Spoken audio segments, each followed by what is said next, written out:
Silver cup মাছের টক ঝোল কী করে করি একবার দেখুন রেসিপিটা। আমি আর সিলভার কাপ মাছের টক ঝাল করব। দেখুন, নুন হলুদ মাখিয়ে নিয়েছি মাছটা, আর কড়াইয়ে দিয়েছি তেল। মাছগুলো দিয়ে দেবো।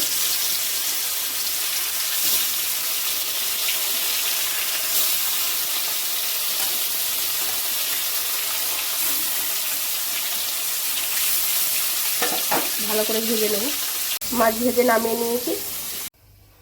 কড়াইয়ে তেল দিয়েছি, 5 ফোড়ন নিয়েছি। এবার পেঁয়াজগুলো দিয়ে নেবো, ভালো করে ভেজে নেব। পেঁয়াজটা খুব ভালো করে ভাজা হয়ে গেছে। এবার একটু আদা রসুনের সামান্য একটু পেস্ট দিয়ে দেবো।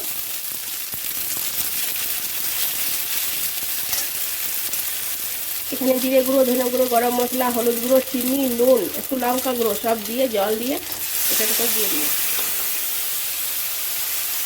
মানে টমেটো কুচি করে আছে, টমেটো কুচিগুলো দিয়ে দিই। ভালো করে কষিয়ে নেব। দেখুন, আমি রান্নাটা ভালো করে একদম সেদ্ধ করে নিয়েছি। মশলাটা কষানো হয়ে গেছে। এবার আলুটা দিয়ে দিই। মশলাটা কষানো হয়ে গেছে, আর আমের আমটা গলিয়ে এর মধ্যে দিয়ে দিলাম।